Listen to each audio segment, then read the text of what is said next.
Bonjour, c'est Ursule encore. On est le 15 mars 2025. Alors, je viens sonner la trompette aujourd'hui encore. Et je viens proclamer le retour de notre Seigneur Jésus-Christ. Amen, alléluia, soyons bénis. Soyons tous bénis. Ayons les yeux fixés sur notre Seigneur Jésus-Christ. Amen. Alors, je viens parler de conserver l'espérance jusqu'à la fin. Amen. Conserver l'espérance en Jésus jusqu'à la fin. Et dans Matthieu 24, le verset 12, Matthieu 24, le verset 12, voilà ce qui est dit. Alors que les disciples demandaient à Jésus-Christ quand est-ce que la fin viendrait. Amen. Voilà ce que Jésus-Christ leur a dit. Et au verset 12, il a dit, parce que l'iniquité se serait accrue, l'amour du plus grand nombre se refroidira. Amen. L'amour envers Dieu, envers son prochain, se refroidira. Mais celui qui persévérera jusqu'à la fin sera sauvé. Donc Dieu est en train de dire que dans les temps de la fin, en tout cas, l'amour agapé là, en tout cas, ça va se refroidir. On peut le voir, on peut le constater dans nos sociétés où nous nous trouvons.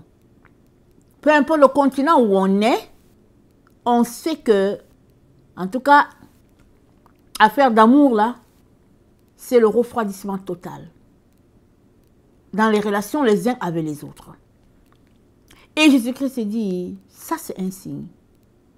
C'est un signe, n'est-ce pas, de la fin, le fait que l'amour viendra à manquer, mais toi et moi devrions persévérer jusqu'à la fin. C'est ça le test. Amen. La bonne nouvelle, c'est qu'on n'est pas le seul à passer par là. Père Abraham est passé par là. Amen. Il est passé par là. Et la Bible dit qu'il a été justifié, non à cause de ses œuvres, mais à cause de sa foi. Amen. Parce que, en ce temps, Jésus n'était pas encore venu, mais les actes de foi qu'Abraham a posés étaient la preuve qu'il avait foi en Dieu. Les œuvres qu'Abraham a posées, n'est-ce pas, comme action, obéissant à Dieu, l'ont justifié. Parce qu'il prouvait par ses œuvres qu'il avait la foi en Dieu. Et dans Hébreux 6, n'est-ce pas, dans Hébreux 6, on a ici le témoignage de Dieu, de la relation de Dieu avec Abraham. Et, excusez-moi, dans Hébreux 6, au verset 13, c'est dit, lorsque Dieu fit la promesse à Abraham, ne pouvant jurer par un plus grand que lui, il jura par lui-même. Et il dit, certainement, je te bénirai et je multiplierai ta postérité. Verset 15. Et c'est ainsi qu'Abraham, ayant persévéré, obtint l'effet de la promesse. Amen. C'est comme, je ne sais pas si vous avez lu ce passage-là, ça saute à l'œil. Souvent, on passe à côté. Mais c'est là, moi j'ai lu ça aujourd'hui, j'ai dit, mais comment se fait-il que je n'ai jamais lu ça? Le verset 15, on dirait que je ne l'ai jamais lu. Et pourtant, je l'ai souvent lu, mais ça ne m'a pas accroché. Mais aujourd'hui, ça m'a accroché parce que Dieu voulait m'enseigner là-dessus. Amen. C'est comme ça que je peux apporter cet enseignement. Donc, Dieu a dit à Abraham, certainement, je vais te bénir. Il a ajouté une seconde fois, il dit, je te multiplierai. Amen. Et il n'a pas ajouté des mots comme les gens font souvent, je te jure, et puis ceci, cela, voici le gage de ceci. Non, Dieu n'a pas ajouté tout ça. Dieu a juste dit à Abraham, il lui a dit, je vais te bénir. Et c'est dit qu'il ne pouvait pas jurer plus que quelqu'un d'autre. Donc Dieu a juré par lui-même. Il a dit à Abraham, voici ma garantie, c'est que je vais te bénir. La deuxième garantie, c'est que je vais te multiplier. Mais Abraham et Sarah, ils n'avaient pas d'enfants. Et puis, ils étaient vieux après. Mais si on lit l'histoire d'Abraham et Sarah, on va voir que Sarah a conçu, elle avait 90 ans. Et Abraham, je ne sais pas quel âge encore il avait plus que l'âge de Sarah. Sarah a conçu. Et c'est dit au verset 15. C'est ainsi que Abraham, ayant persévéré, obtint l'effet de la promesse. Ça veut dire que quand Dieu te promet quelque chose, amen, commence maintenant la marche de la persévérance. Ce n'est pas vrai que on n'a pas à déployer des efforts. Ce n'est pas vrai. Les efforts à déployer ici, c'est de mettre en action notre foi. C'est-à-dire de croire à ce que Dieu a dit. Et je peux vous dire que l'exemple d'Abraham et de Sarah, ça cadre très bien avec nous, dans notre temps où nous sommes. Parce que les choses vont à l'encontre, n'est-ce pas, de tout ce qui est Dieu, mais on doit continuer de persévérer.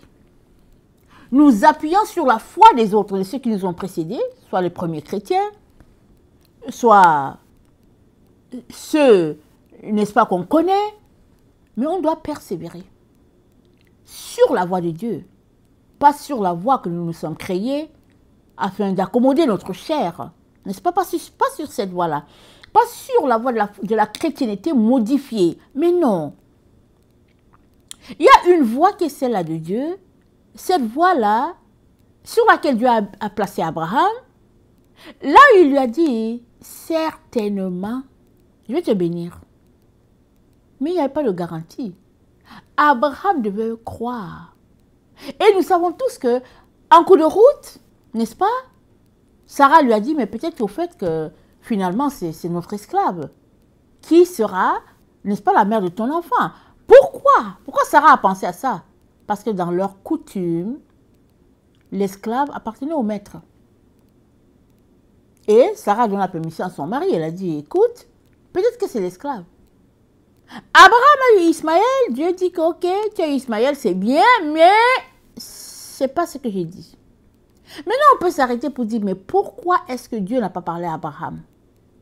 Hein? Puisque Dieu parle à Abraham, mais pourquoi est-ce que Dieu n'a pas parlé à Abraham pour lui dire, Abraham, Abraham, ce n'est pas de ce côté. On n'aura pas toutes les explications. Mais Dieu étant un père, Abraham devait marcher dans ce que Dieu lui a dit. Et c'est dit quoi? C'est ainsi qu'Abraham ayant persévéré. Ça dit que même quand Ismaël est venu, la joie d'Abraham n'était pas là. Sa satisfaction n'était pas là parce que ce n'était pas l'enfant de la promesse. Dieu lui a dit, ok, d'accord, tu as eu Ismaël, mais ce n'est pas Ismaël. Ce n'est pas Ismaël l'enfant dont je t'ai parlé. Je vais te bénir. Et Isaac naquit. Amen. Et c'est dit quoi? Au verset 16, il dit, les hommes jurent par celui qui est plus haut qu'eux. Il dit, mais Dieu voulant montrer avec plus d'évidence, n'est-ce pas, l'immuabilité de sa résolution, parce que Dieu est immuable. Dieu voulait donc montrer,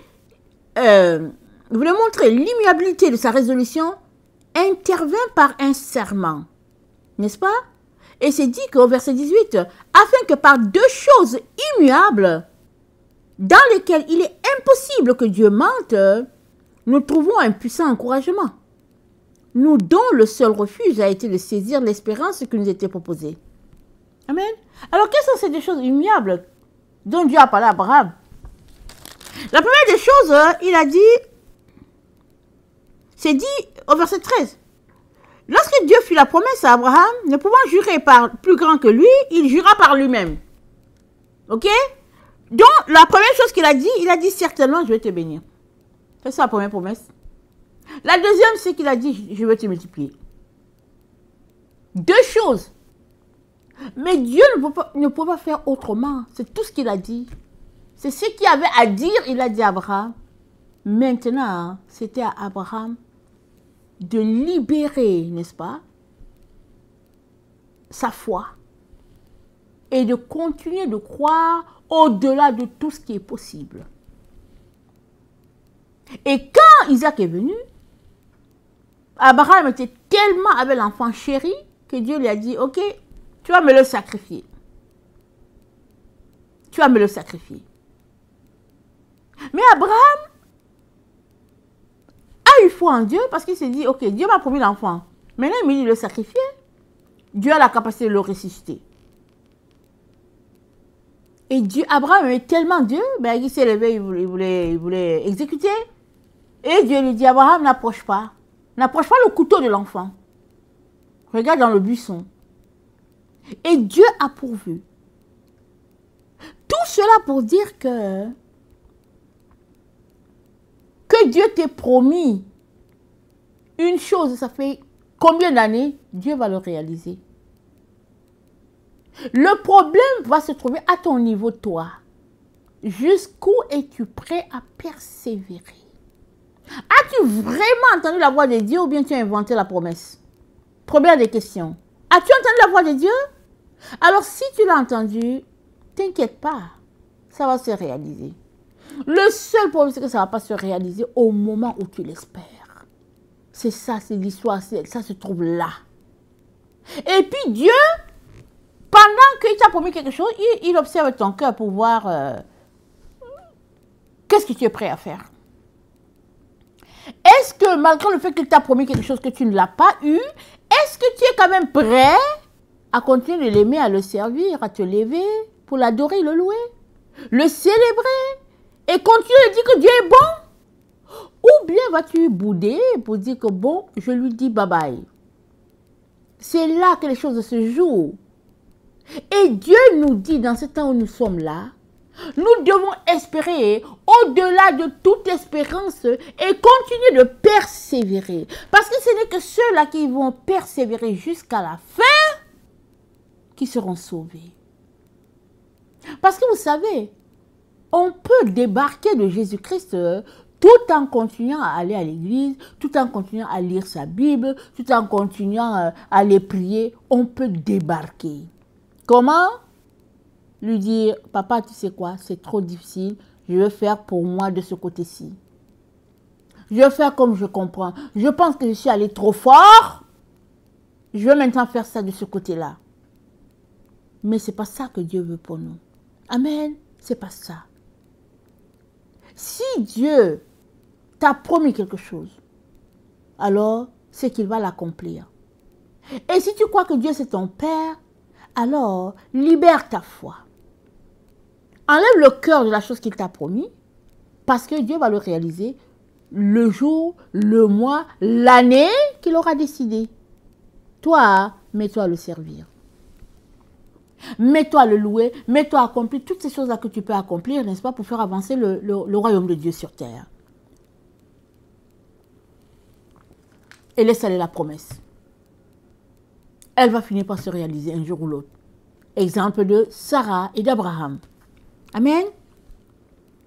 Alors, qu'est-ce que ça veut dire persévérer? Persévérer, ça veut dire demeurer constant dans un sentiment.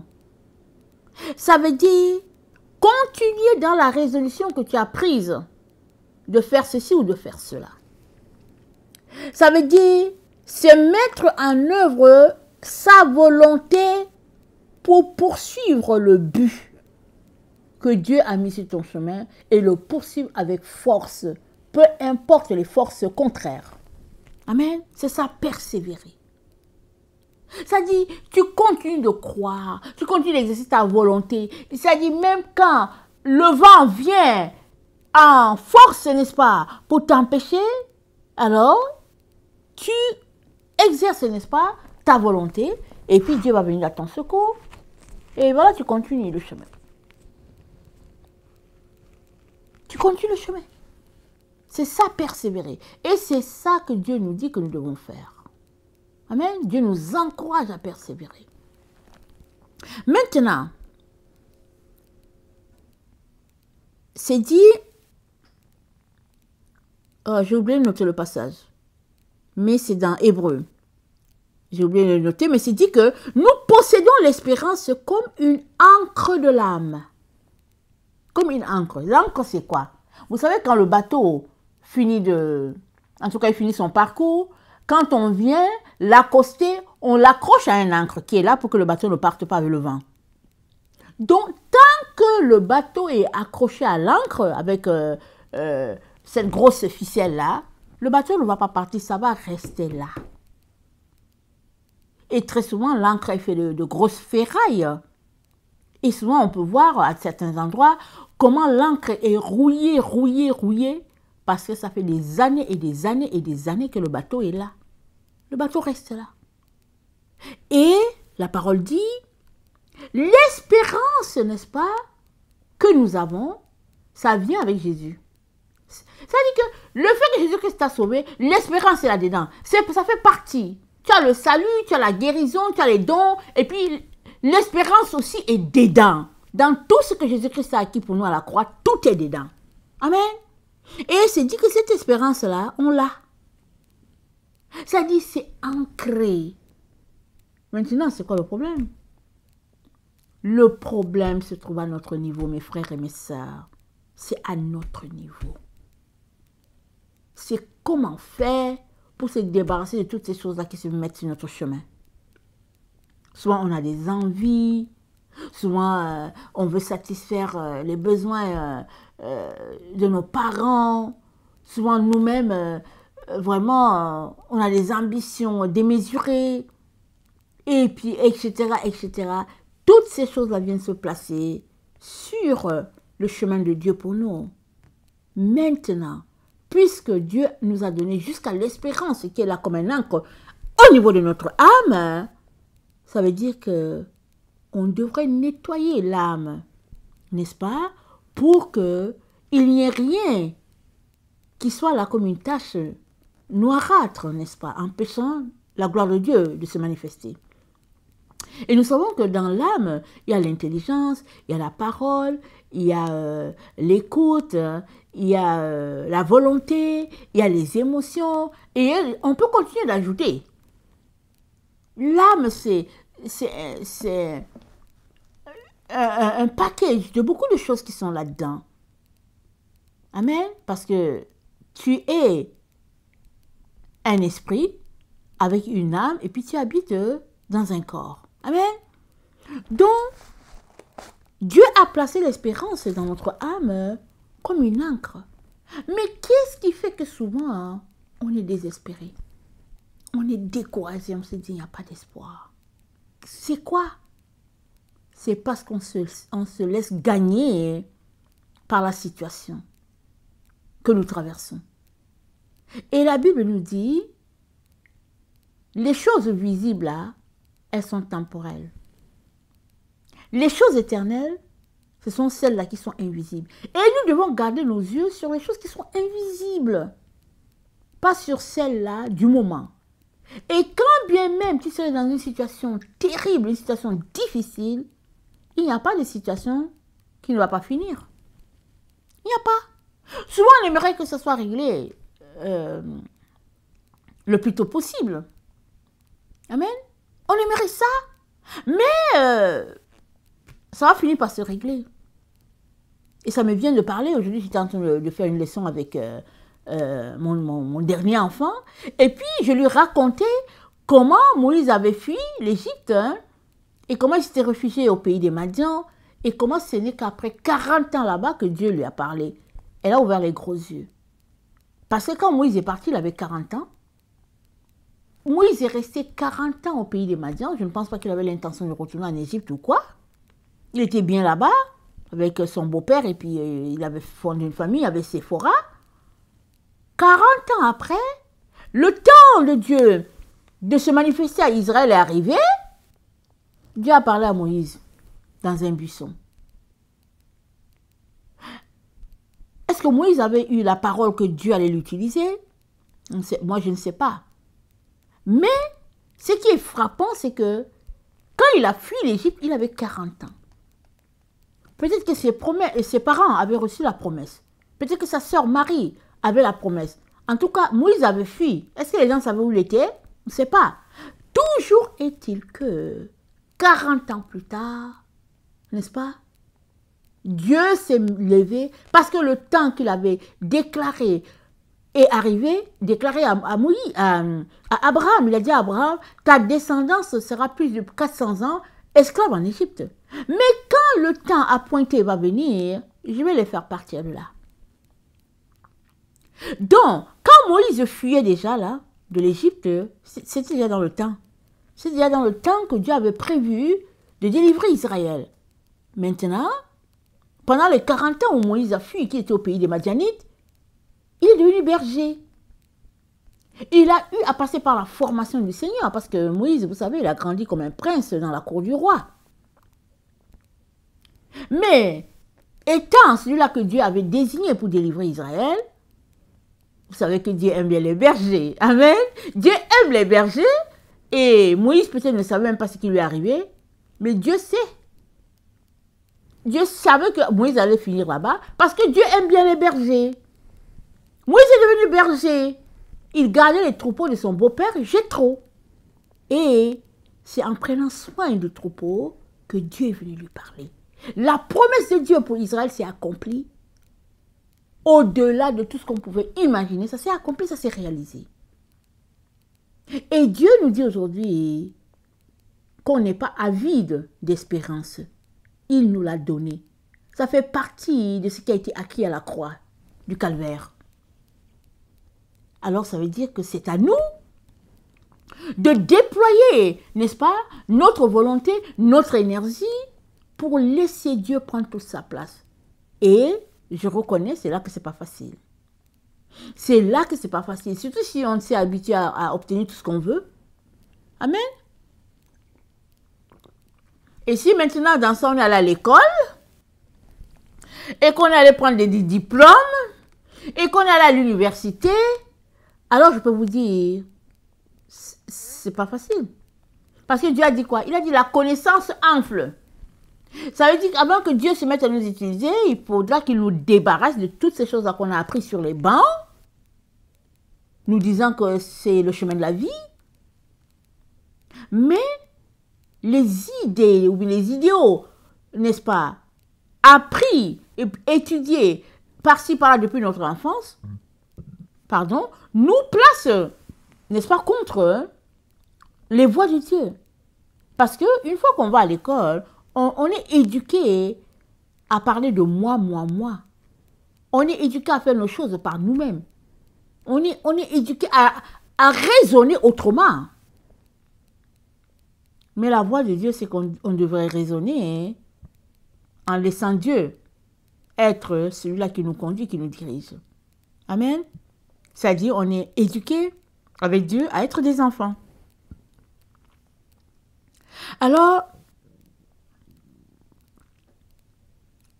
la chair exerce une grande place, n'est-ce pas, en nous quand vient le temps de laisser l'espérance s'exprimer. L'espérance en Dieu, quand vient le temps, la chair exerce une grande place. Souvent même, excusez-moi, souvent même tu développes ta foi et à un moment donné, c'est les autres qui te disent « Mais non, tu n'as pas bien compris. Mais non, c'est pas comme ça que ça marche. Viens, on va t'expliquer. » Et les gens vont t'expliquer. Oui, Dieu peut utiliser quelqu'un pour t'expliquer la parole. Dieu peut. Dieu a utilisé Ananias pour venir en aide à Paul. Dieu a utilisé Barnabas pour venir en aide à Paul. Et après, Paul a commencé à travailler avec Barnabas. Il était partenaire pour l'œuvre de Dieu. Mais aussi, l'ennemi peut utiliser aussi quelqu'un pour te détourner de ce que Dieu a pour toi. Mais Dieu te dit, en toi, il a placé l'espérance. Et c'est d'espérer au-delà de toute espérance. Si on regarde seulement, si on retourne, n'est-ce pas, juste à la vie d'Abraham, c'est pas facile. C'est pas facile. On débarque facilement des promesses de Dieu. Mais ce n'est pas le temps de débarquer. Amen. Ce n'est pas le temps. Je ne sais pas qu'est-ce que Dieu t'a promis. Tu es appelé à aller jusqu'au bout. Amen. Dans 1 Pierre, attendez, comme on est au niveau d'Hébreu, on va lire Hébreu 5, le verset 8. Hébreu 5, le verset 8 dit, bien qu'il fût fils, l'obéissance... Attendez. Voilà, Jésus a appris l'obéissance par les choses qu'il a souffertes. Bien qu'il fût fils de Dieu. Dieu n'a pas dit, ok, celui-là c'est mon fils et puis il est simple. Non, mais les choses vont venir pour lui comme un robot et puis bon, il n'y a pas besoin, c'est mon fils. Non, c'est pas ça qui a été pour Jésus. Il a appris l'obéissance par la souffrance. Il est notre modèle. Pourquoi ne voulons-nous pas souffrir aussi? Amen. 1 Pierre 4, le verset 19.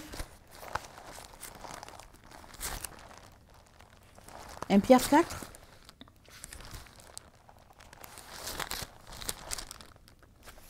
Le verset 19, c'est dit, ainsi que ceux qui souffrent selon la volonté de Dieu remettent leur âme au fidèle Créateur en faisant ce qui est bien.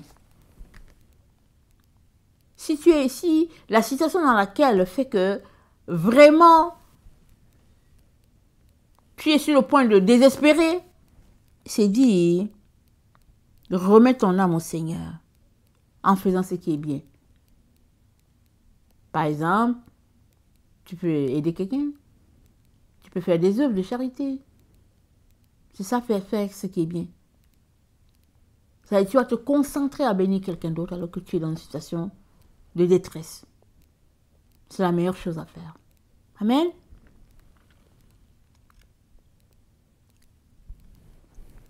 « 1 Jean 2, le verset 8. 1 Jean 2, le verset 8. Ça dit, autrefois, attendez, 1 Jean 2, verset, je ne sais pas pourquoi je l'ai cité. Non, c'est pas ce verset-là. C'est 1 Pierre 5. Attendez, j'ai lu 1 Pierre 5. C'est 1 Pierre, que je ne me trompe pas, ok. 1 Pierre 5, le verset 8 à 9. 1 Pierre 5, le verset 8 à 9, ça dit, soyez sobres, veillez, votre adversaire, le diable rôde comme un lion, rugissant, cherchant qui il va dévorer. Résistez-lui avec foi ferme, sachant que les mêmes souffrances sont imposées à vos frères dans le monde. Résistez-lui avec une foi ferme. On doit opposer les plans de l'ennemi, n'est-ce pas, en veillant. Parce que l'adversaire, lui, il rôde. Il rôde afin de te déchoir ta position. Mais toi, tu dois veiller. Et tu dois veiller comment? En continuant d'espérer au-delà de toute espérance. En libérant ta volonté pour dire non, mais moi je vais continuer, je vais attendre. Les amis vont venir pour te dire mais non, mais c'est pas ça. L'autre va venir pour te dire que non, mais tu sais quoi? L'autre va venir pour te dire Dieu m'a dit ceci. Pas grave. Toi, tu dois continuer d'espérer. Parce que ce n'est pas à eux que Dieu a parlé, c'est à toi qu'il a parlé. Et c'est toi qu'il veut envoyer là-bas à telle direction. Ce n'est pas eux. Parce que eux aussi, Dieu veut les envoyer à une autre direction. Donc, il vient un moment que le conseil des amis, tout ça, ça doit passer secondaire. Par rapport à ce que Dieu veut faire d'avec toi. Amen. C'est très important, mes frères et sœurs. C'est très important. De laisser Dieu être pleinement Dieu. Parce que souvent,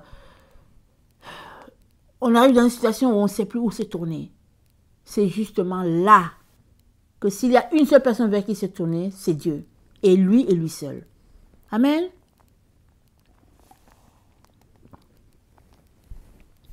Et le dernier passage que j'ai, c'est dans Romains 12. Romains 12.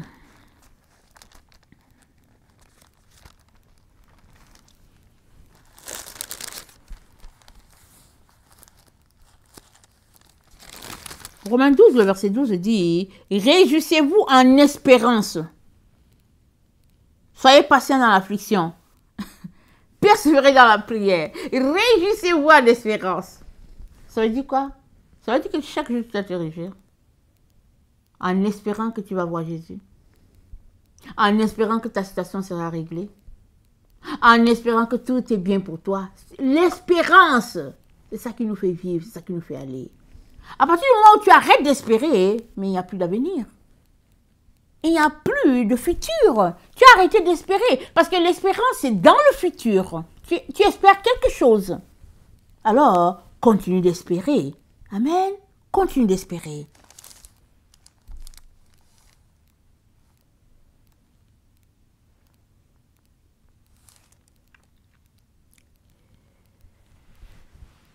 Et l'autre passage,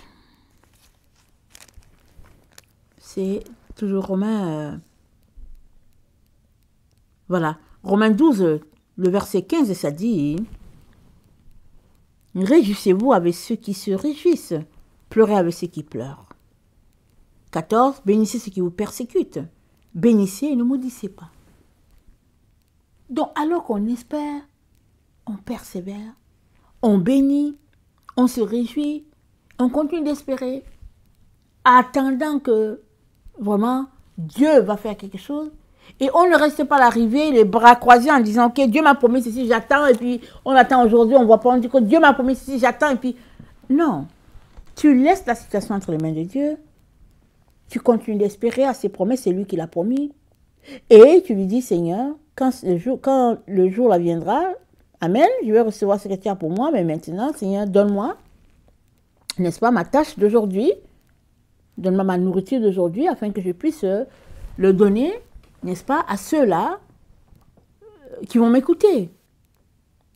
Et le Seigneur va pourvoir. Et il va t'encourager de continuer d'espérer. Parce que l'espérance, c'est ça qui nous fait aller. Et l'espérance, n'est-ce pas, c'est une lumière. Je pense que c'est ce passage que je voulais lire. C'est... attendez, c'est dans 1 Pierre. Excusez-moi.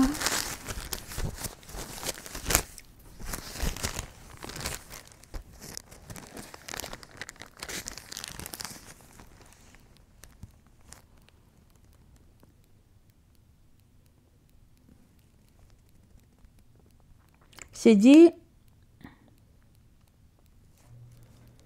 déchargez-vous sur lui de tous vos soucis, car lui-même prend soin de vous. Déchargez-vous. Ça dit quoi? Les fardeaux sont là, tu les enlèves de ton épaule ou bien de ta tête, comme un peu ceux-là qui portent des choses sur la tête. Tu enlèves ça, tu déposes ça par terre.